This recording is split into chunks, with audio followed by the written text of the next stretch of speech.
Eu quero compartilhar com você uma revelação nova que o Senhor me deu. É nova assim, entre aspas.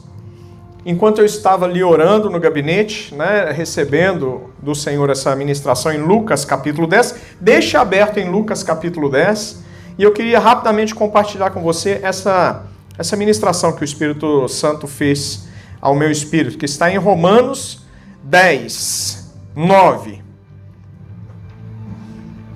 Nós temos o hábito de convidar as pessoas a receberem Jesus como o quê? Único suficiente Salvador. Como único e suficiente Salvador. Mas será que é esse mesmo o convite que a gente tem que fazer às pessoas? A receber Jesus como único e suficiente Salvador? Olha o que a palavra, não sou eu que estou dizendo, mas o que a palavra nos revela. Romanos capítulo 10, verso 9. Se com a tua boca, presta atenção, confessares Jesus como? O que está escrito na sua Bíblia? Senhor. Como? Jesus é o Senhor. Jesus é o? Senhor. E em teu coração creres que Deus o ressuscitou dentre os mortos, será? Salvo. É forte. É forte. Parece que continua da mesma forma, né? Mas muda muita coisa. Porque quando eu recebo Jesus tão somente como Salvador, eu quero receber apenas a bênção. E o abençoador, na maioria das vezes, a gente mantém distância. Mas quando eu recebo Jesus como Senhor da minha vida, a minha vida precisa mudar. Meu Deus, é forte. A minha vida precisa ser transformada. Porque quando eu tenho um Senhor sobre a minha vida, eu não faço mais as minhas vontades. Eu não coloco mais as minhas necessidades em primeiro plano. Primeiro eu consulto ao meu Senhor. Meu Deus. Se eu posso. Se eu devo. Porque Paulo deixou registrado, posso todas as coisas. Mas nem tudo me convém. E quem é que diz se convém ou não convém? É o Senhor Jesus. Tem muita gente recebendo Deus, Jesus Cristo, como Salvador. Eu fui ensinado da maneira correta. Nasci na igreja do Evangelho Quadrangular. Tenho orgulho dessa igreja. Amo essa igreja. E lá me apresentaram Jesus primeiro como Senhor. E depois é o Salvador. Porque se você tem Jesus como Senhor, a sua vida é naturalmente transformada, não provoca dor. Eu gostava de tanta coisa do mundo que hoje simplesmente já não faz mais sentido para mim. Porque enquanto eu quero apenas ser salvo, os meus interesses estão em primeiro lugar. Mas se eu quero ser segundo o coração de Deus, se eu quero andar nos caminhos do meu Senhor, as minhas palavras mudam, as minhas atitudes mudam, os meus desejos mudam. E aquela palavra que diz, coloca o reino e a justiça em primeiro lugar, e todas as demais coisas serão acrescentadas, ela passa a fazer muito mais sentido. Eu quero te convidar esta noite a se colocar de pé e reforçar esta palavra na sua vida. Reforçar o senhorio de Jesus sobre a sua vida. Coloca a mão no seu coração e diga para ele assim, Senhor Jesus, Senhor Jesus, eu não quero o Senhor apenas não quero o Senhor apenas como meu Salvador. meu Salvador. Antes de tudo, eu quero que seja Senhor Seja Senhor sobre a minha vida. sobre a minha vida. Que o Senhor jogue os meus desejos, as minhas vontades, a minha carne no chão, que eu possa ser capaz de pisar nos meus desejos, nas minhas necessidades, nas minhas vontades e aprender definitivamente, de uma vez por todas, a colocar a tua vontade em primeiro lugar. Me ensina a consultar o meu Senhor, te consultar primeiro, se eu devo ou não devo, se eu posso ou não posso, e que o Senhor venha falar comigo de uma maneira que eu possa ouvir e, acima de tudo, obedecer. Quem crê diz amém. Amém, meus irmãos? Amém. Glória a Deus. Porque disso depende a nossa salvação. Porque se você confessa Jesus, o principal você já fez. Porque só confessa Jesus quem crê que Deus o ressuscitou dos mortos. Então, para que eu seja salvo, eu não preciso confessar. Eu preciso crer. Amém. Quem crê que Jesus foi ressuscitado? Eu creio. Quem crê que lá naquela cova em Jerusalém, onde está escrito assim, ele não está aqui, é verdade. Amém. Ele não está lá. Sabe onde ele está, Guilherme? Nossa, esse menino é bom demais de serviço. Sabe onde ele está, Pri? Aí dentro. Sabe onde é que está o nosso Senhor Jesus, pastor Fábio? Aí dentro, homem de Deus. Aí dentro, homem de Deus. Menina de Deus, menina de Deus, menina de Deus, menina de Deus. Patrícia, missionária. Missionária Priscila, agi mal.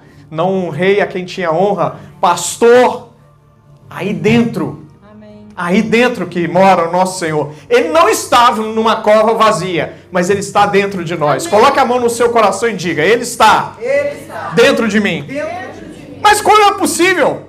Dentro do pastor e do Guilherme, e da missionária Priscila, e da Júlia, ao mesmo tempo? Sim, porque Ele é onipresente. Ele está em todo lugar ao mesmo tempo. Posso ouvir um glória a Deus, igreja? Que o Senhor possa... Amém, amém. Se é para Deus, faça o seu melhor. Porque Ele fez o melhor dele se entregando na cruz por nós. Amém? Agora sim, depois dessa palavra revelada, preciso então confessar Jesus como Salvador? Senhor e Salvador. Como Senhor. Porque para que Ele seja o meu Salvador, basta crer que Deus o ressuscitou. Amém? Guarde e deixe anotado para depois você buscar do Espírito Santo. Romanos 10, 9. E voltando em Lucas, também capítulo 10, a partir do verso 17. Diz assim a palavra poderosa do nosso Deus. Então, 10, 17.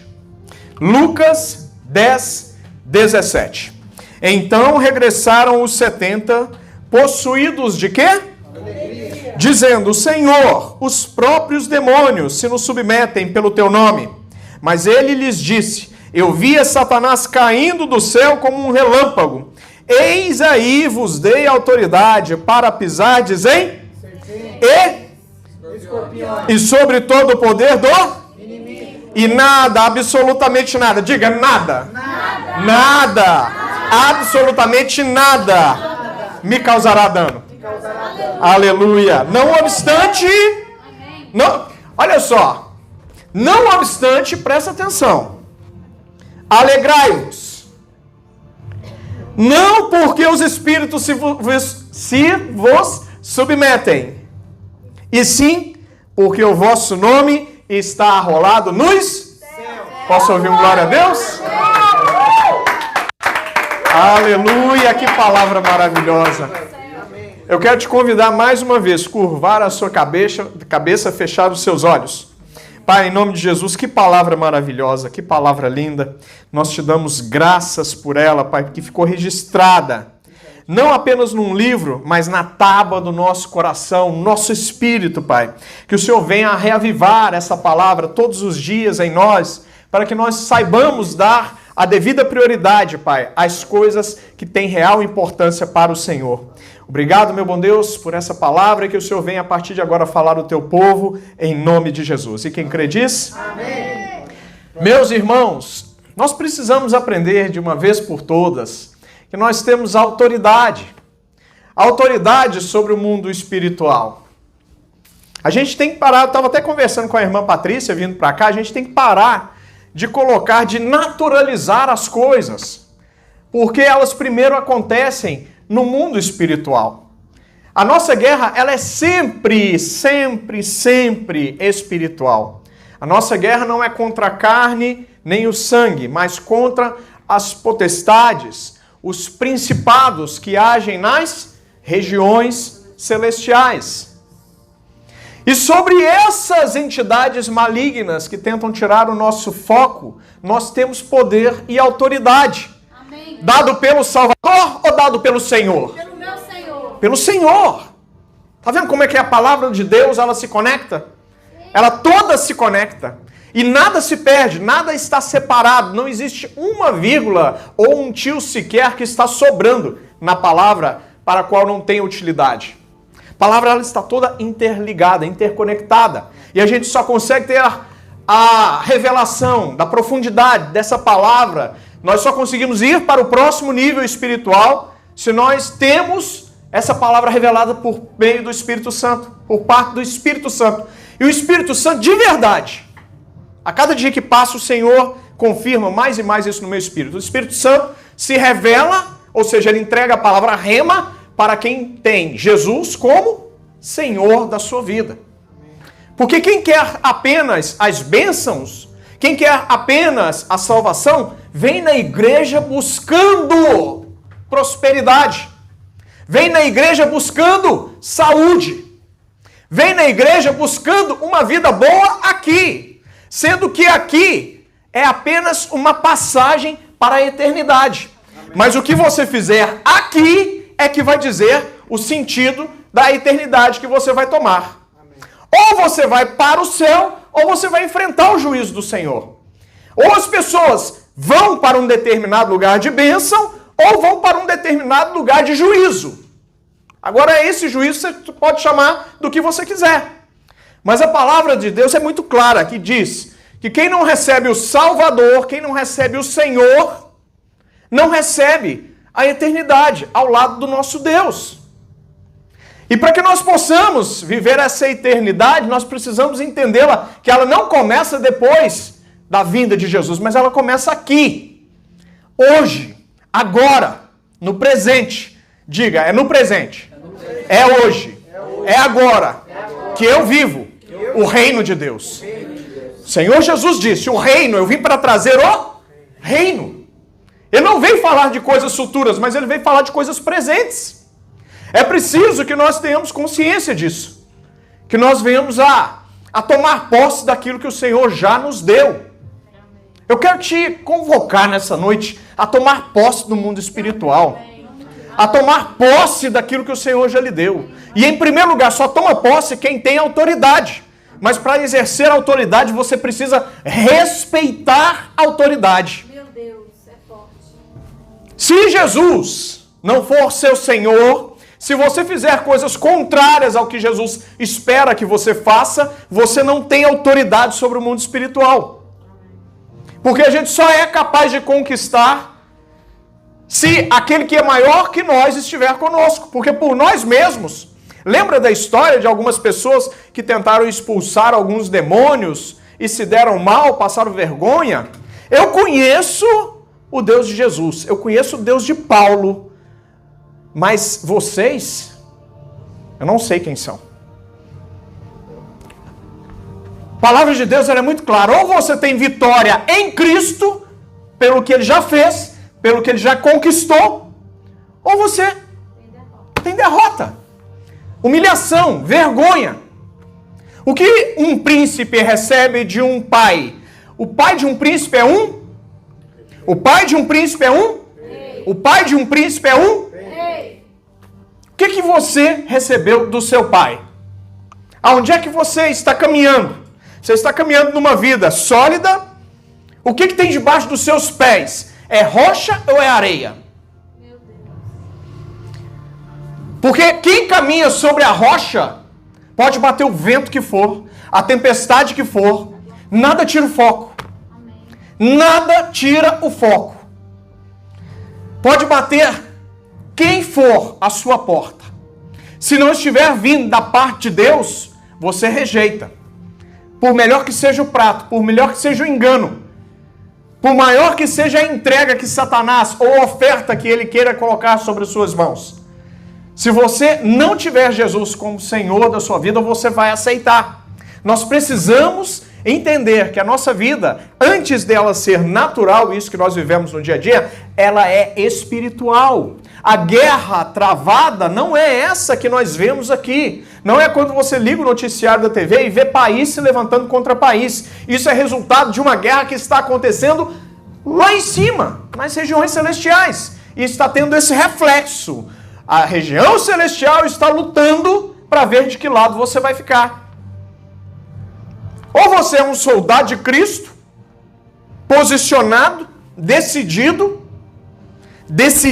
e posicionado, ou você está do outro lado. A palavra do nosso Deus diz assim: ser quente ou o quê? Frio. Porque o morno eu? É o nosso Deus falando. É o nosso Deus falando. Isso significa que eu tenho que me posicionar. Eu tenho que ter foco. E quando eu tenho foco, a imagem que eu tenho diante dos meus olhos, ela é nítida. A pessoa desfocada, a imagem é sempre borrada. Para ficar mais fácil, você abrir a câmera do seu celular e clicar na telinha onde você quer ter o foco, aquela imagem vai ficar mais nítida. E tudo que está em volta, principalmente nessas câmeras mais novas, telefones de primeira linha, fica desfocado. Se o nosso foco estiver em Deus, se o nosso foco estiver no nosso Senhor, todas as demais coisas têm que ficar desfocado. Vou repetir, para todo mundo prestar atenção. Se o nosso foco está em Jesus Cristo, nosso Jesus fica nítido. E todas as demais coisas ficam fora de foco. Nesse versículo que nós lemos, nós estamos falando sobre batalha espiritual, nós estamos falando sobre vitória, sobre domínios de principados e potestades. Amém? Amém ou não amém? Não, não amém. Não amém. Nós estamos falando sobre foco, nós estamos falando sobre salvação. Senhorio. E tudo que envolve a salvação, todas as outras coisas que você entendeu que é vitória, que é batalha espiritual, elas são consequências do salvo. A gente só conquista, a gente só tem autoridade para mandar um espírito imundo bater em retirada se antes nós já estamos salvos, nós já somos salvos. Nós não estamos salvos, diga para o seu irmão, nós não estamos salvos. Nós somos salvos. Existe uma diferença tremenda, é muito grande, eu não vou entrar por esse caminho agora. Mas diga para o seu irmão, você é salvo. Diga com autoridade, voz de profeta, você é salvo. Agora diga para você mesmo, eu sou salvo. Vou perguntar, quantos salvos tem aqui nessa noite? Posso ouvir glória a Deus por isso? Isso é uma certeza que tem que ter no seu espírito. Isso é uma certeza. Você não tem que consultar profeta, você não tem que ir atrás de apóstolo, atrás de pastor. Isso é uma certeza que o salvo tem. Eu sou salvo. Amém. Eu sou salvo. Porque se você diz eu estou salvo, você crê que a salvação pode ser perdida. E nós já estudamos, já aprendemos que uma vez salvo, sempre salvo. Por quê? Porque o nosso Deus não se arrepende. Se o nome está escrito no livro da vida, ele não será tirado de lá. Deus pode até colocar algumas situações para nos lembrar sobre questão de foco. Por isso que muitas vezes nós passamos luta, dificuldade, para que o Senhor possa nos resgatar e nos trazer para o lugar, nos alinhar segundo o propósito. Porque se Ele recebeu o nosso Senhor Jesus, eu quero que seja verdadeiramente Senhor sobre a minha vida. Se Ele tem posse da minha alma, Ele não abre mão dela por nada. Amém. Faça o que fizer, aconteça o que acontecer, não abre mão da sua alma por nada. Ninguém será lançado fora. Ninguém será lançado fora. Ninguém. Posso ouvir um glória a Deus por isso? Então nós estamos ouvindo aqui que os discípulos, diga para o seu irmão, discípulos. De quem? De Jesus. Eles chegaram todos eufóricos. Eles chegaram animados. Nossa, você viu? Você viu os milagres? Você viu os espíritos batendo em retirada? Foi só falar o nome de Jesus. E Jesus, vendo aquela situação toda, ele se lembrou de uma pessoa. Presta atenção na revelação. Os discípulos estavam todos batendo a mão no peito dizendo, você viu? Foi só a gente falar, foi só a gente orar em nome de Jesus que as coisas aconteceram, mas Jesus enxergou mais longe, aquilo que ninguém mais enxergou. Estava começando a nascer um espírito de quê? Arrogância, soberba nas pessoas. E para as pessoas que não têm a revelação, elas não conseguem entender isso. Por que Jesus, do nada, ele diz assim: eu via Satanás? Eu já conheço essa história. Por causa de uma coisa parecida, de uma situação que me lembra, eu via Satanás caindo do céu como um relâmpago, mas isso está repreendido no meu nome, não acontece mais. Olha, vamos voltar o foco para a posição correta? Vamos voltar o foco para onde ele deve estar? Vamos colocar nitidez no que é de verdadeira importância? A verdadeira importância está na sua salvação, não está na sua vitória financeira de hoje, não está no fato de você ter muita saúde, da sua família estar na presença de Deus. Tudo isso é consequência de uma vida com Deus, onde Jesus é o meu Senhor. Aleluia. Onde eu coloco a vontade dele sobre a minha. Se eu coloco a vontade dele sobre a minha, a vontade dele tem que falar mais alto do que a minha. Porque se a minha vontade, se o meu desejo de estar num parque da Disney for mais forte do que o desejo de estar na casa do Senhor, um único dia na semana, é a minha vontade que está prevalecendo e não a do meu Senhor. Então como que eu vou dizer que Jesus é o Senhor da minha vida? Nós recebemos Jesus não como Salvador, nós recebemos Jesus como Senhor da minha vida. Nós somos servo de orelha furada. Servo de orelha furada, deixa eu te explicar. Servo, antigamente, ele vivia um determinado período sobre o senhorio de alguém. Chegava o momento dele ser liberto. Ele amava tanto o seu senhor, ele amava tanto o seu senhor, que ele dizia assim: hoje eu recebo a minha liberdade, mas eu não quero mais a minha liberdade. Fura minha orelha. Diga assim: fura minha orelha. Porque eu não quero a minha liberdade. Porque na minha liberdade eu vou fazer bobagem. Mas se eu for um servo de orelha furada, de vontade própria, o Senhor tem domínio, tem controle e cuida da minha vida. Posso ouvir um glória a Deus por isso? Só servo de orelha furada tem autoridade sobre o mundo espiritual. Quando eu entendo que as coisas do Senhor, ela tem que de fato vir à frente das minhas coisas, meu Deus, o mundo espiritual se abre. Para você entender, Jesus, ele havia discipulado. O ministério de Jesus parece ser pequeno. Qual era o tamanho do ministério de Jesus? Tinham quantas pessoas? Não, aí que você se engana. O ministério de Jesus era imenso, era muito grande.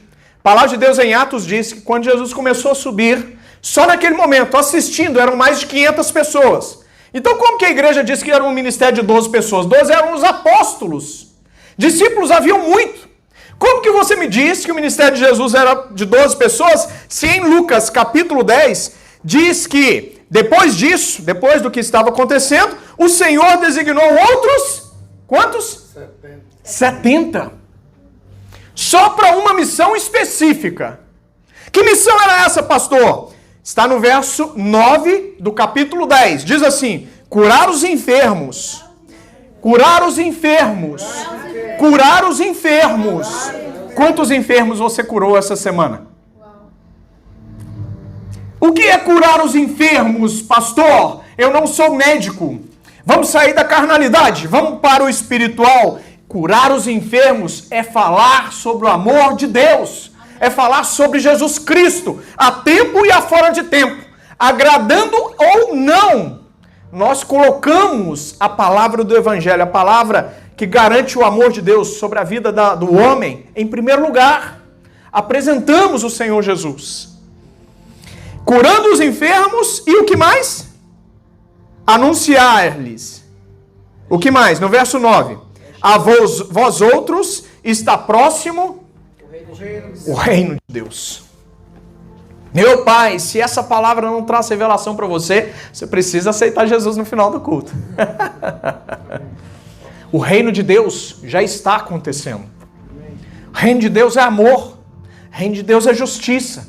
O reino de Deus fala sobre um rei que está sobre as nossas vidas, que é sobre a nossa vida e que ele está voltando. Isso não é conto da carochinha. Isso não é uma história de ficção científica. Isso não é um filme da Universal ou da Disney. Isso é verdade. Inclusive, nós falamos sobre essa situação. Quero falar rapidamente para ensinar a igreja, dar a oportunidade da igreja aprender. Vocês já devem ter visto por aí uma imagem onde está Jesus Cristo reunido com alguns super-heróis. E aí ele está dizendo assim, é como se ele estivesse relatando toda a situação dele, e no final está escrito assim, e foi assim que eu salvei o mundo. Aí, mostrando para os irmãos, o pessoal, normal, legal, é porque Jesus é o verdadeiro herói e tal, mas essa imagem ela é muito mais capciosa do que ela aparenta ser. Ela aparenta ser uma imagem instrutiva, mas não, porque nesse momento, as pessoas que fizeram essa imagem, eles estavam colocando Jesus na mesma altura de alguns outros super-heróis que estavam ali. Super-Homem, Homem-Aranha, Hulk, Thor, um semideus, o Deus do trovão. Estavam colocando na mesma altura de Jesus Cristo, seres ficcionais, inventados, criados. Aí vai um pai, pensando que está ensinando seu filho, e mostra aqui, filhinho, é Jesus que é o verdadeiro herói. Não, eles estão ali comparando seres que nunca existiram com Jesus que existiu. Aí a criança cresce, eu vou te mostrar onde está o problema. A criança cresce pensando que Super-Homem existe. A criança cresce pensando que Thor, o Deus do trovão, Deus entre aspas, Deus com letra pequenininha, D pequenininho, minúsculo, existe. E aí ele cresce e descobre, era tudo mentira. Então, se Jesus está no meio dessa mentirada toda, Jesus também é mentira. Olha como o inimigo ele é sujo. E tem muita gente comprando a história do mundo, falando, nossa, que legal, vou fazer um quadro disso, colocar no quarto do meu filho, não faça essa bobagem, porque você vai estar condenando o futuro do seu filho. Há uma incredulidade. Você está fazendo com que no futuro o seu filho se torne um descrente. Uma pessoa que abandona a fé. Porque aquilo que você semear na vida de alguém, certamente você colherá. Então se você quer fazer as coisas corretamente, em primeiro lugar você tem que dar o exemplo. Porque ninguém lidera apenas com gogó, com palavras. Se você não der o exemplo, ninguém te segue. Quem está entendendo, diga amém. Então se Jesus não for Senhor da vida do pai e da mãe, não há como exigir ou desejar ou orar para que Deus faça aquilo que você deveria fazer. Ai, pastor, está doendo? Não, a palavra do Senhor ela é sempre para corrigir, para abençoar as vidas. O inimigo é que vai sempre tentar distorcer isso. Pastor, está batendo, não. É Deus que está falando em primeiro lugar e Deus está amando. Porque Deus só corrige aos que Ele ama. Deus só corrige aos que Ele ama. Guarde isso sempre. Se Deus está corrigindo é porque Ele me ama. Diga para o seu irmão, papai, te ama.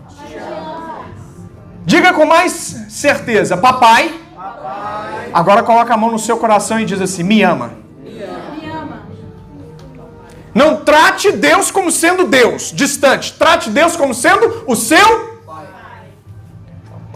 Consegue perceber a diferença? Porque um pai ama o seu filho. Quantos minutos? 100 minutos ainda que me falta? Amém, meus irmãos? Amém. O nosso Deus, Ele tem prazer em nos abençoar. O nosso Deus tem prazer em fazer tudo que nós precisamos. Aliás, Ele já sabe tudo que nós necessitamos.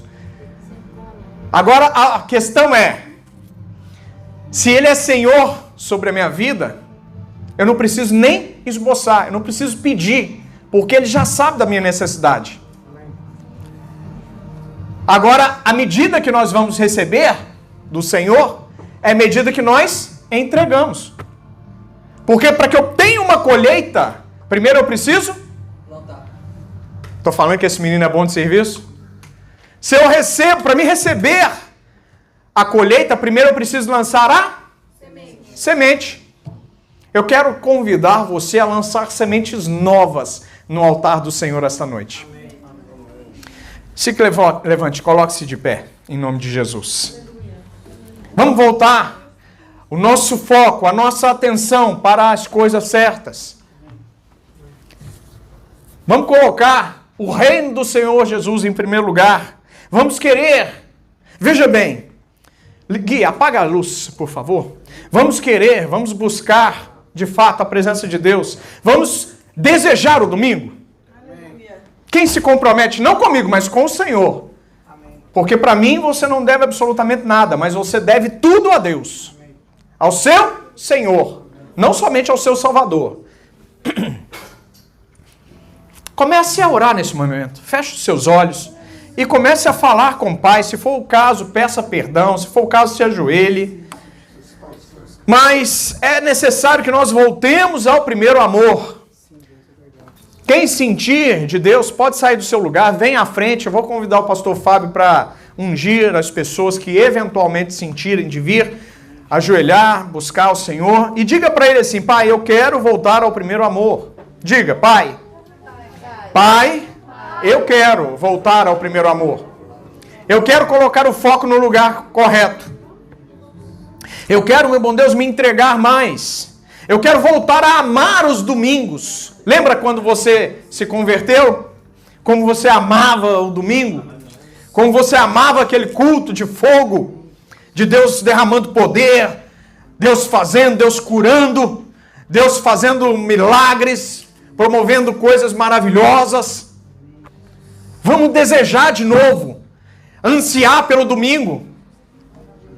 Hoje nós temos um culto, em breve, escute o que eu estou te dizendo, em breve o Senhor nos dará 2 cultos. Amém. Que você seja aquele que vai querer participar dos 2 cultos, de tanto prazer, de tanto amor, de tanta gratidão pelo Senhor. Pai, eu quero voltar hoje. Eu vim no culto da manhã, mas vou voltar no culto da tarde também. Porque não há nada melhor do que a tua presença. Não há nada melhor do que a tua presença. Pastor, pode sair ungindo, unja os servos, unja os filhos, os servos de orelha furada. Futuramente, o Senhor vai falar sobre o servo de orelha furada. Mas você já entendeu a essência do servo de orelha furada. Você tem a liberdade, mas por desejo, por vontade própria, você está entregando a sua vida para que o proprietário, o dono, o Senhor, ele continue a tomar conta, para que ele continue a fazer com que a sua vida seja guardada. Quem tem a vida guardada pelo verdadeiro Senhor não passa fome, não passa necessidade, porque o Senhor cuida. O Senhor cuida. Ei, crente, deixa eu dizer para você, o Senhor cuida da sua vida. O Senhor te protege contra as ações do inimigo. Quando nós temos Jesus como Senhor das nossas vidas, não tem ataque que nos atinja, porque o Senhor protege. Nós estamos guardados dentro da casa do Senhor, debaixo das mãos poderosas do Senhor. A palavra dele diz que nome forte, torre forte é o nome do Senhor, a qual o justo se refugia, e lá está seguro, lá está guardado. Não passa fome, não passa sede, não passa necessidade. Aleluia, aleluia, aleluia, aleluia, aleluia, aleluia, aleluia, aleluia.